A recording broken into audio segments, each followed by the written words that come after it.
Greetings, folks. Daniel Wickwire here, and welcome back to Kaiju Movie Review. I am joined again today by my loyal co-host, Mr. Zach. Greetings, everybody. Glad to be back again and working on our final podcast for 2016. That's true, and I assure you, by the end of this film, he will not rip my throat out and leave me for dead, and then set me on fire. I'll think about it. I know, because I like making those little references to what movie we're going to be talking about today. But before that, Mr. Zach, why don't you give us your bit of kaiju news for the week? So, for my kaiju news this week, I recently discovered, and by recently, I literally mean within the last 5 minutes, this comic covered by Oni Press that I'm sure a lot of you guys know about, called Kaiju Max. And it is written by a man named Xander Cannon, and it is about a kaiju that is living in basically what amounts to a kaiju prison, and the warden of said prison is an Ultraman-looking former superhero, and it's basically about the kaiju living out their lives in this prison. It has a really interesting sounding premise. I haven't read any of it yet, obviously, but it definitely caught my attention. Most of the monsters definitely seem to be inspired by very ultra kaiju and Godzilla monsters and stuff like that. But I found an interview with the creator, and he did confirm that they are working on. He's basically been doing the comics as seasons because he works on like other stuff, and he's done two seasons, quote unquote, of the comic, and he said he has plans at least for 2 more, which I find kind of interesting. He didn't really talk about season 3 in the interview, but he did say season 4 would be focused around female kaiju, which I thought was kind of interesting. Kind of loose on the whole news side of things, but like I said, I mean, I just literally was reading this before we started recording, and I thought it would something interesting and something that, you know, if you don't know about, that maybe you can look into. It's like Orange is the New Black, but with kaiju. Season 4, kind of like that. Season 4. I've never heard of it. I didn't know anything about it until you said that, and like the whole time you're talking, I'm just like looking it up on my phone. Like, I have to check this out. So I might actually buy it. I think it was on Amazon, like the first book or whatever, for fairly inexpensive, like $7 or $8. So yeah, like a season. Yeah, I've read, like, you know, just in the little bit of searching I did while we were getting ready to record to do this, which should tell everybody just how awesomely prepared I was. It sounds like this thing is pretty popular in the kaiju community, so I don't know. It looks interesting. I think the designs look interesting. It looks like they've had some other, you know, writers and stuff for comic books, writers and artists kind of pitch in with covers and stuff. Like, I saw the very first single issue of the comic. The cover was drawn by Brian Lee O'Malley, who did Scott Pilgrim. Very nice. And yeah, that's always cool. But no, I just thought it would be something cool to share. Like I said, it's not traditional news. Just more the news part was the fact that he confirmed that there's going to be at least 2 more seasons, and he says he has lots of ideas going forward. So, I mean, I'm going to check this comic out. If it's something that is really cool that I think I'm going to like, I'll definitely start picking it up. And I'm looking forward to it. I mean, I've been out of the comic book scene for a while, but this looks like this could be something that's going to drag me back in. Well, I was looking at, you said other artists, so I think it's kind of funny. One that I know of, I have on Facebook and stuff, is Matt Frank. He, of course, draws a lot of Transformers and even does the comics for a lot of Godzilla comics by whoever has it these days. I don't even remember. But yeah, I'm actually surprised he has, and I actually punched it in. I didn't see him having done a cover, but that would be an awesome thing. We've not read it, and of course we're not endorsed by anybody or anything other than ourselves when we do these videos. If we were, I would gladly mention it. But you should check this out. Anything like this kaiju, especially here in the West, definitely support it. I'm going to be looking this up after this video's over and probably buying the first book. Yeah, it looks super cool. I'm probably honestly going to buy it after we're done too.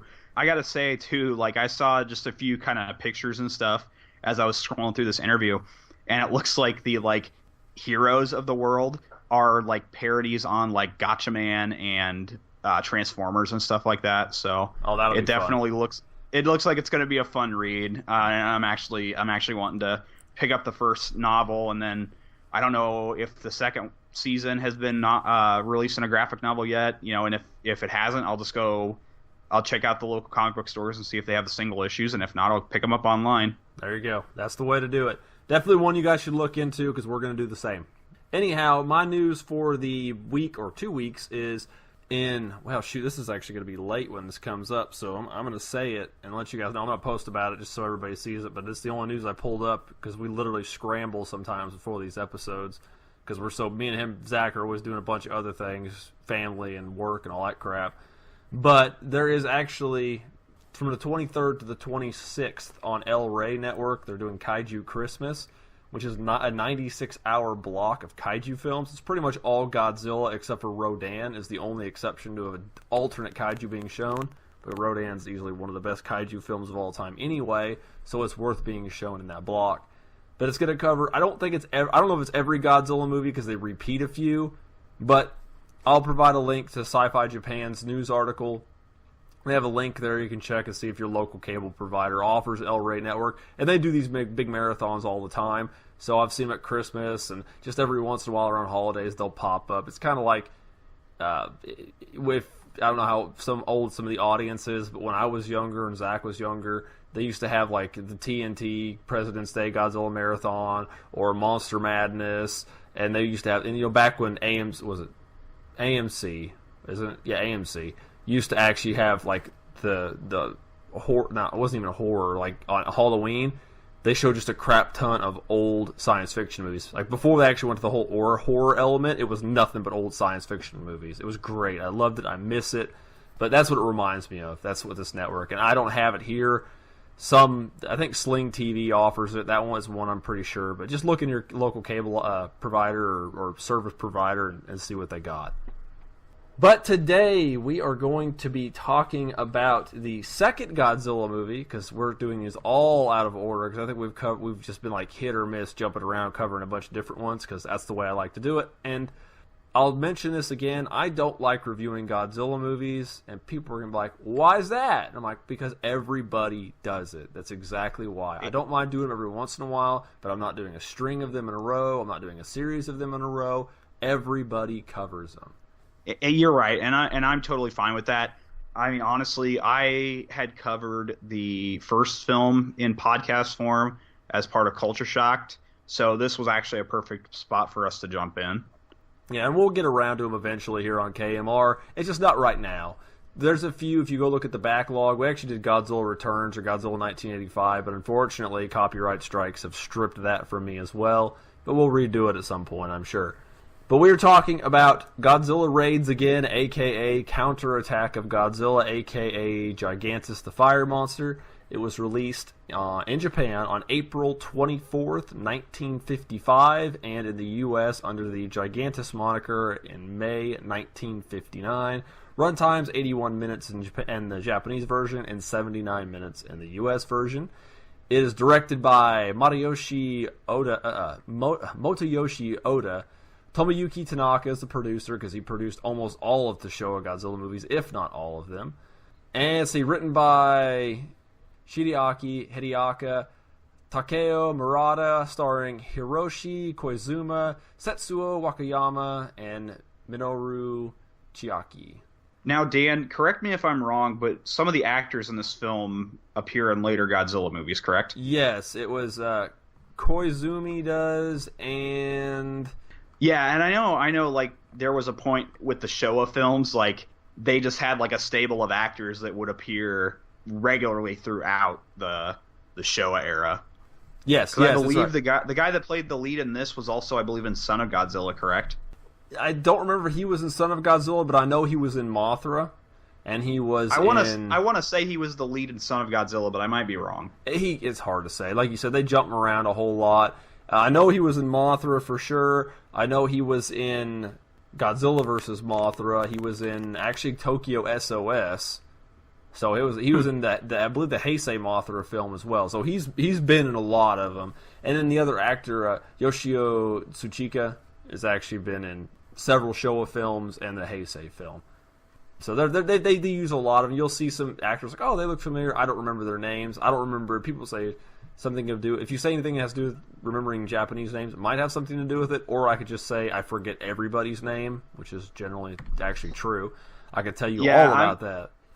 I'm not as versed in Japanese actors, but I don't know that I could do it anymore. But in my heyday as an anime fan, like I could roll names of Japanese voice actors off like nobody's business. Of course. And like I said, I like the actors. I like them. Of course, they're an integral part, but it's always the effects side of it and the production side that's more interesting to me. But again, we all have our specialties. But the film is actually, I should mention, this is the direct sequel to the original Godzilla from 1954. And that was actually released November 3rd, 1954.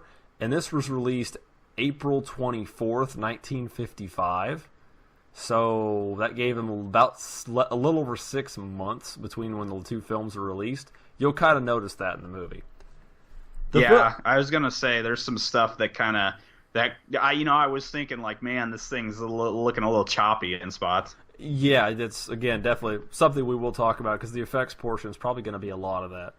But the film opens with two pilots, which are both our lead characters. One of them is Tsukioka and Kobayashi. They work for a fishery as they fly planes around and spot schools of fish and kind of direct the boats where to go to make their time on the ocean more profitable, streamline the process. During one of their flights, Kobayashi's plane experiences engine trouble, stalls out. He ends up having to put it down on a little island, Iwado Island. Tsukioka lands near the island and stays with Kobayashi until both of which can be recovered because they're small planes. I think they're really one-person craft, so they can't really fit extra people in. Shortly after they land on the island, they realize they're not the only ones there. There's actually two kaiju battling on the plateau above where they're staying. One is clearly Godzilla, and the other one's actually a new monster, and the first monster Godzilla ever fights. The two beasts fight each other, and eventually they both fall into the ocean and vanish. The two pilots are recovered, and they report what they see to the local authorities. Dr. Yamane, which is the scientist who was very closely involved in the incident with the original Godzilla in the previous film, is actually at a meeting where they introduce the new kaiju, which is Anguirus, which is supposed to be a dinosaur that's been dormant, lived blah blah years ago, 175 million to 150 million years ago, just like Godzilla, trying to make it more factual, and I hate when they do that, but that's just how the first two films, there's like we really notice it, they don't really talk about it much more after that. Dr. Yamane mentions that they really have no way now of currently stopping Godzilla because the last Godzilla they killed, they destroyed with the oxygen destroyer, and there was only one of those, and the scientist who invented it burned all of his notes, and he is dead as well. However, they do conclude that Godzilla is attracted to light, which is supposed to be a reference to the bright lights from when they nuclear explosions, or nuclear devices or hydrogen devices going off, and the bright light is supposed to anger Godzilla and kind of draw him towards it. So they theorized the idea of we can't kill Godzilla, but we could use high altitude flares and stuff to kind of steer him away from populated areas just to keep people safe. If he's just running around the countryside doing whatever, it's not going to matter. I know. It's okay. I know, it's such a short movie, and all the mention of the old doctor who they didn't name drop, it just made me miss Dr. Serizawa. Like, he was the best part of the first movie, as far as the humans go. I love Dr. Serizawa, and no, they had to mention him. They don't even name drop him. You don't see him in the stock footage. Nothing. Garbage. Yeah, I know. Anyway, I do like him. He's like super emo too in the first movie. We won't talk about that because we're not talking about that movie. Yeah. So soon after the meeting, Godzilla appears off the coast of Osaka, and the government issues a mandatory blackout because they assume that it's going to keep him away from the city. They then dispatch jets to drop flares and lure Godzilla away from populated areas. During this whole blackout thing, a group of inmates is being transferred from a prison, and the prisoners on board are able to trick and overpower the guards. After the prisoners escape from the police, they're able to apprehend a tanker truck and hijack it in order to escape. However, in their haste, they crash into oil silos because in Japan, there is apparently oil platforms everywhere. It causes a large explosion and fire, which draws Godzilla to Osaka. Much like when he attacked Tokyo the year prior, he wastes no time in destroying everything and laying waste to the city. However, in this instance, unlike his attack on Tokyo, Godzilla is not alone, and we see the second monster, Anguirus, the first appearance of this iconic monster that would later become Godzilla's quote-unquote best friend, who ends up fighting Godzilla, the two of them causing a massive amount of damage and even destroying the iconic Osaka Castle. The two engage in a fierce battle, but if you want to know how things turn out, you're going to have to go watch this movie yourself. I will say, you did mention this whole oil platform thing and silos and fuel refineries and stuff. I think this is the first instance of kaiju being unnaturally drawn towards fuel silos. Dude, they're in like every kaiju movie. They're in like video games, like the Godzilla game on the PlayStation 4. They're everywhere. Yep. And you mentioned that. There's a level in the PS4 game where it's just a giant oil platform that you're fighting. It is. It's true, and you see that a lot. One of my instances that really make me think of it's not Godzilla movies, because even though there is the one in Godzilla vs. Hedorah, it's Spectre Man. I have Spectre Man, the whole show. My wife bought it for me. It's wonderful because it's got Dr. Gory and Karis. But anyway, I have to hesitate from doing the theme song. Just go. Okay, I know. I'm going. I'll stop, and we'll be over with. Temptation will be gone. But there's a meet where he fights his own monster. It's like maybe it's Hedorah, because that's what they tried to call it. Hedorah.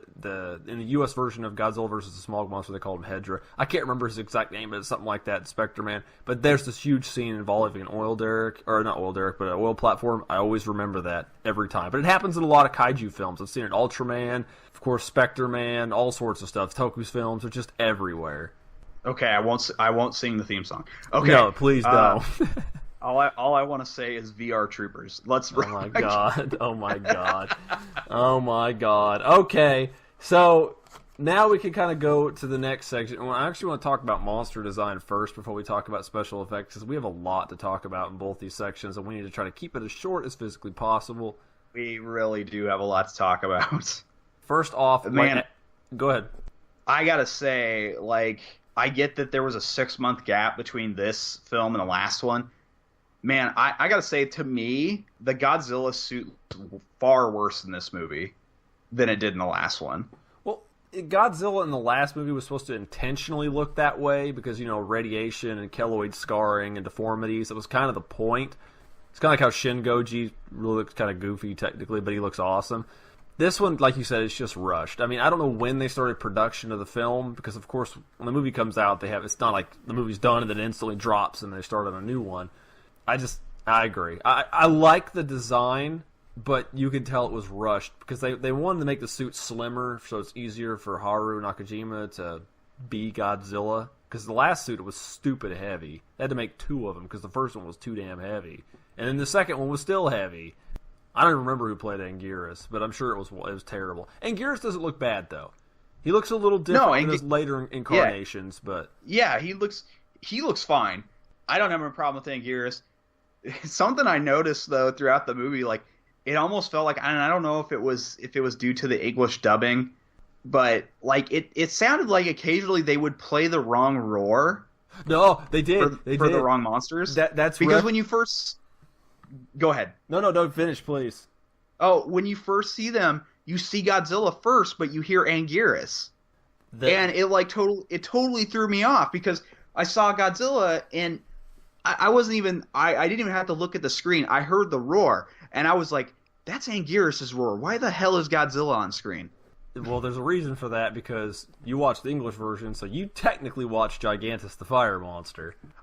Right? Okay, so in my quest to find this movie, I could not find any place online where I could legally watch a subtitled version. Oh, I'm sure. And I'm sorry, I would buy the DVD, but I just can't bring myself to plunk down $40 for the old classic media DVD release because it's expensive. That's expensive. I still got mine, but I bought mine years ago, so I can respect that entirely.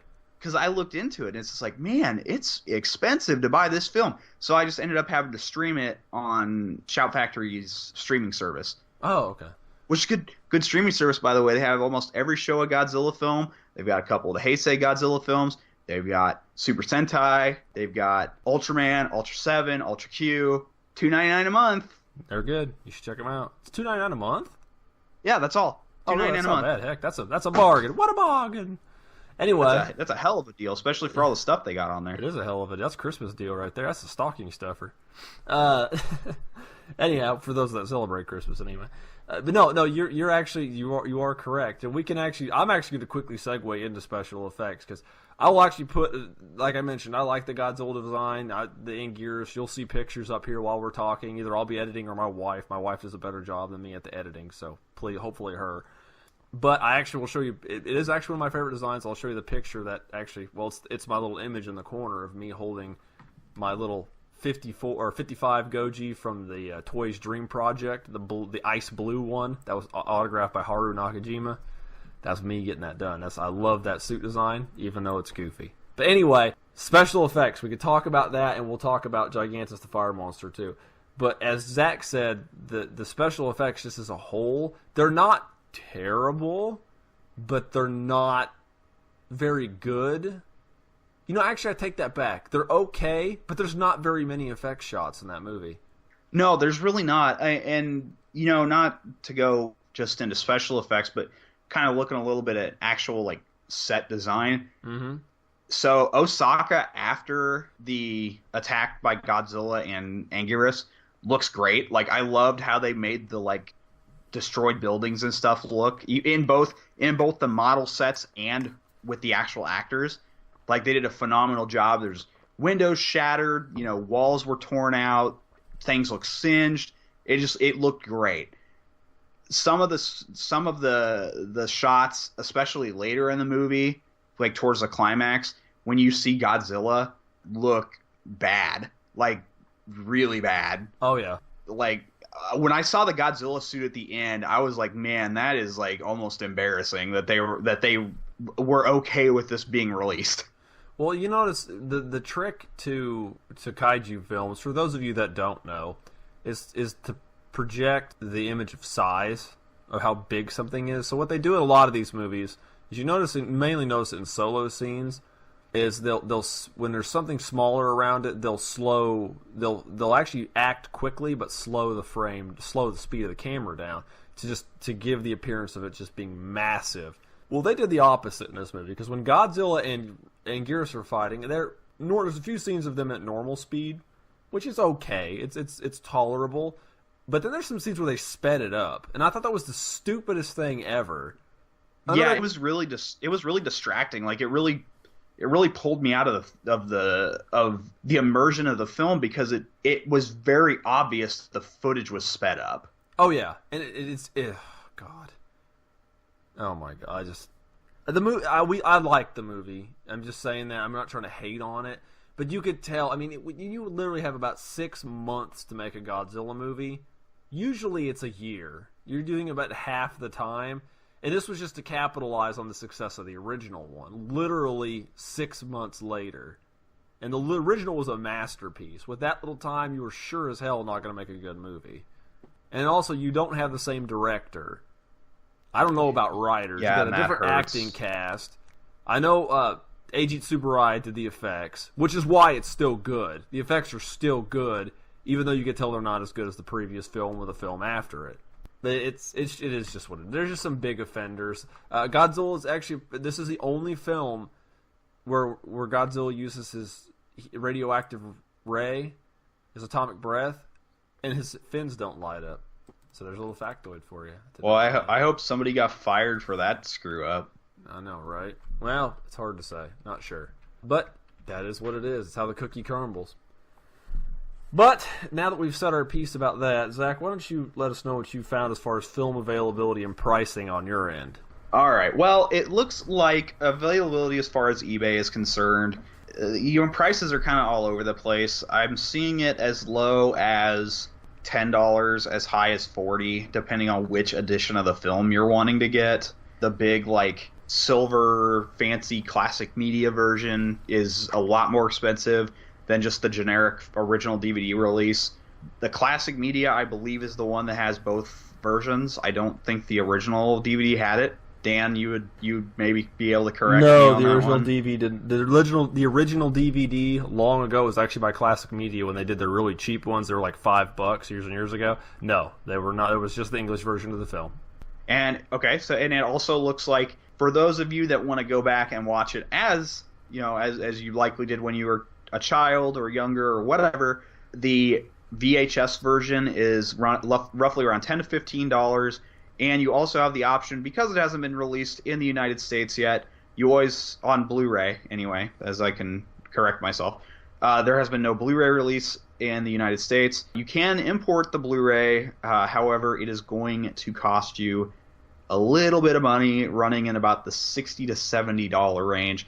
Although, with Blu-rays, the United States and Japan do share the same region, so it is possible that you can watch it on your DVD or your Blu-ray player you have at home. In addition to that, in Japan, because it was a much bigger format over there, there's also a Laserdisc edition, which looks like it runs about $40. That'd be awesome. Laser disc, laser plate, laser frisbee. Laserdisc is the film of the future. It is. That's what it's all about. So futuristic. That's why my local toy shop has a bunch of them. Oh God, that'd be awesome. I need to go back there and check that place out. But I didn't go that in depth, as far in depth as you did. I checked Amazon. The DVD still lists technically at $6.99, but it is completely out of stock, so it's hard to say when it's going to come back up. Of course, you could buy it from individual users for, like what Zach said, about $40.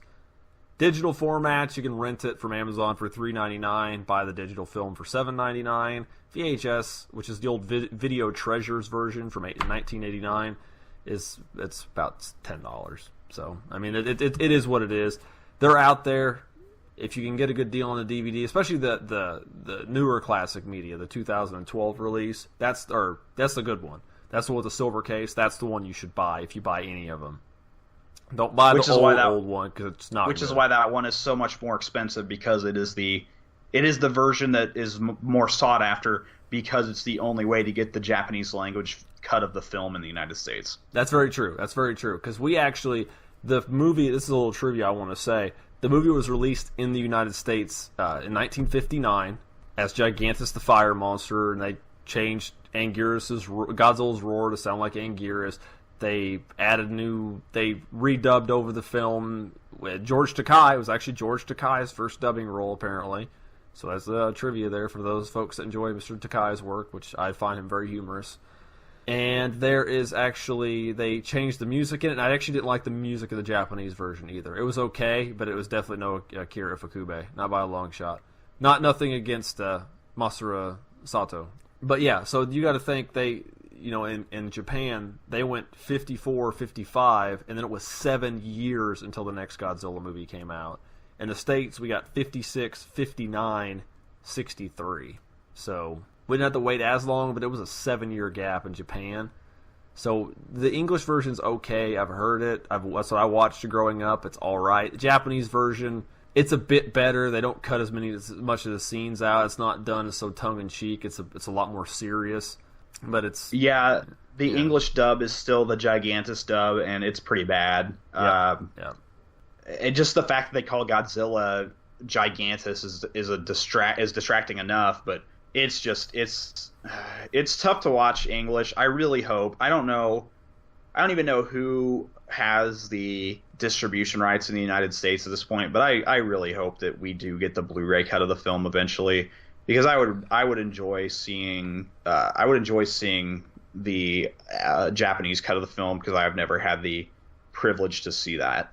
Yeah, do you know why? Do you know why they called him Gigantis? Because we just got to talk about this, because we didn't talk about it earlier. The guys who did this one are the same guys that did Godzilla King of the Monsters. When Godzilla King of the Monsters ended, they had Raymond Burr have a tangent about don't do stuff because it makes bad things happen. Well, in the Japanese version of the film, which of course you've seen, Gojira, Yamane monologues about the possibility of the worst case scenarios there being more Godzillas, hence there's another Godzilla film. In the English version, they wanted to change it to Gigantis for two reasons. For one, they wanted to have their own monster, because even though it was clearly Godzilla, but that's back in the 50s. You couldn't just go turn on the television and watch Godzilla, or put it a Blu-ray or DVD or VHS and watch Godzilla. It wasn't like that back then. So people was more of a disconnect with the U.S. audience, so they just assumed, like, we'll just use this and change it a bit and try to make it a new monster, that we have our own thing. And they're actually going to film their own movie entirely. It's going to be called The Volcano Monsters. Toho sent the suits over to them. They're going to reshoot new scenes and all that stuff, but the studio that was doing it actually went under. so they just ended up redubbing the film. But anyway, wow, that's really interesting. Yeah, exactly. It could have been an entirely different movie altogether. It could have changed how we see Godzilla, but it's not the way it happened, thankfully.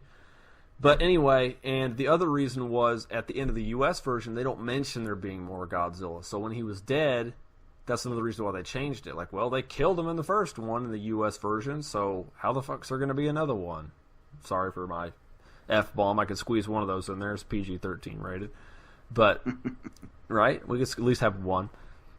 But, yeah, that's there you go. That's a reason they did it. They were greedy, and they couldn't think of how to write themselves out of the hole they did in their last film. So, there you go. Gigantis the Fire Monster. And Toho made them change it on the 89 VHS release of Godzilla Raids Again by Video Treasures. Toho made them change it to Godzilla Raids Again. That's good, because that's they why don't need to Power Rangers this thing, man. No, and that's why the version you watched on the DVD, like any version released after 89, which I don't even think there's a home video version of the Gigantis version of the film with the title card. Prove me wrong. If there is, please somebody tell me, because I just want to see it.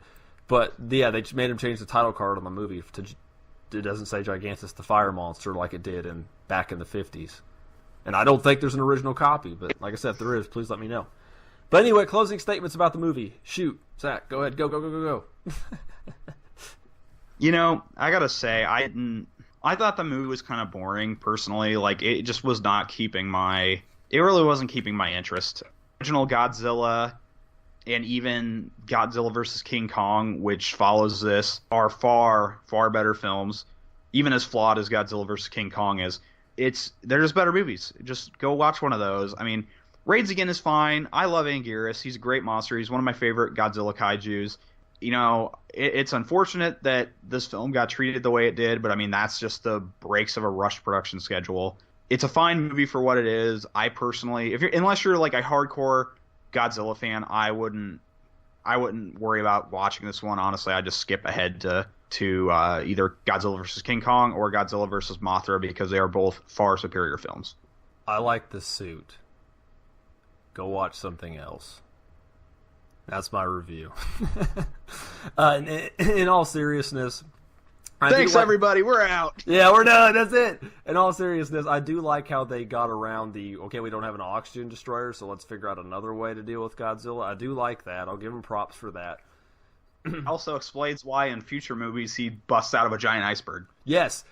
And this movie is one of the few proper, really direct sequels. Really direct. The only other ones I really feel are a direct sequel, the only other one is Godzilla 1984 or 85 or Return of Godzilla. That's the only other one that just feels like a proper, this is the next movie. But other than there's a few other times they reference this movie or the first movie and War of the Gargantuas for some reason, but yeah, you're right. Well, I just meant like not like affiliated, because all the Showa movies are supposed to be affiliated. That's why they reference one another. Like, when they see a kaiju, they know what it is. Like, oh, it's Rodan, or oh, it's King Ghidorah, even though we've already seen him 4 times. You know, that's the reason they do that. But I mean, like the next movie in the series, logically, like boom, this is next. I don't remember if it was a Showa or not Showa, a Heisei or a Millennium film, but one of them I know they showed clips from, I think, this 54 and War of the Gargantuas, right? It was Godzilla Tokyo. No, it was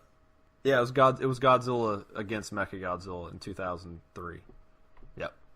Because those 2 movies are like affiliated with a lot of the older Showa films, but I just meant like the following movie, like this movie then the next one.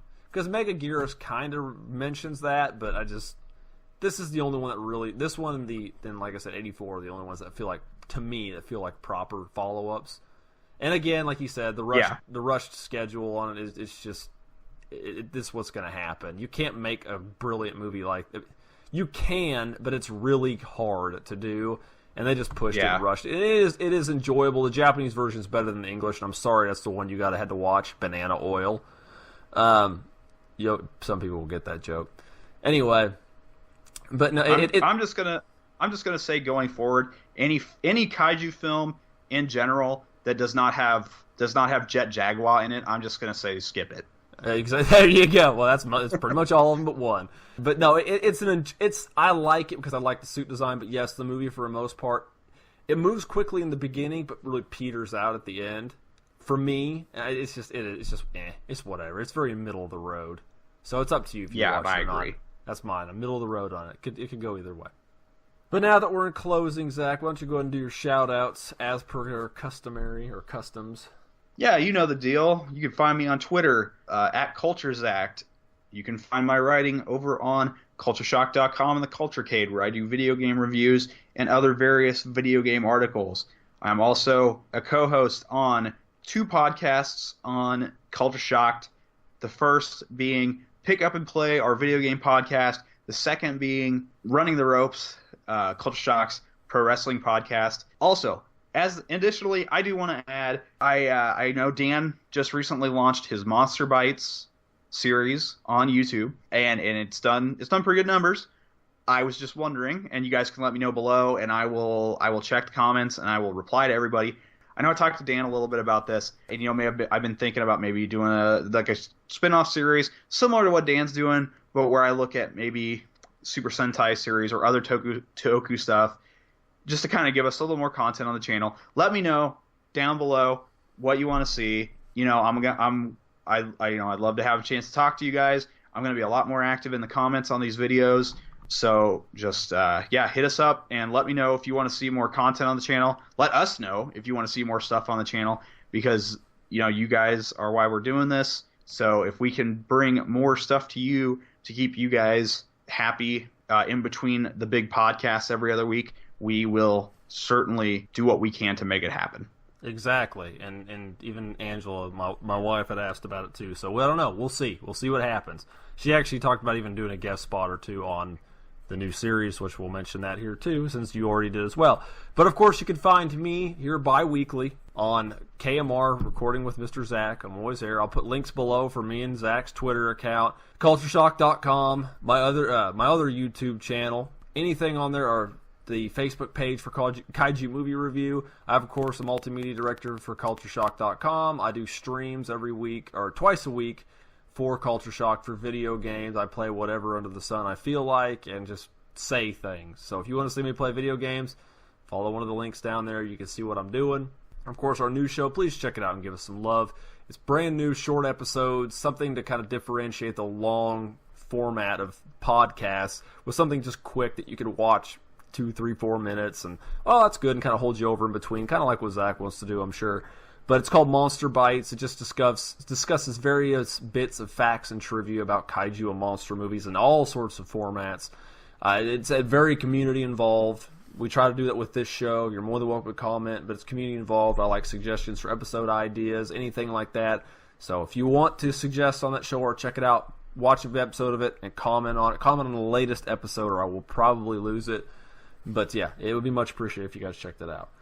But thank you guys again for tuning in. This was, again, Daniel and Mr. Zach for Kaiju Movie Review. I watched Godzilla Raids Again. Zach watched Gigantis the Fire Monster. I don't know what the hell that movie's about, but whatever. And Zach, why don't you let us know what we're watching in the next 2 weeks? I told you I was going to watch Gigantis the Fire Monster. You did. You totally called it. You didn't even realize it. I showed you. Okay, next 2 weeks out, our first podcast of 2017, we will be looking at the 1955 American sci-fi movie Revenge of the Creature, which is the sequel to 1954's Creature from the Black Lagoon. This sounds really familiar. A sequel right after the next. A sequel to the original film a year later. And it's the same 2 years, too. There you go. It's almost like the whole thing was planned out. It's Illuminati, dude. Illuminati. Anyway, it's all right. It's okay. We'll see you guys again in 2 weeks, and y'all have a happy holiday for whatever holiday you do or do not celebrate. So y'all take care. Bye.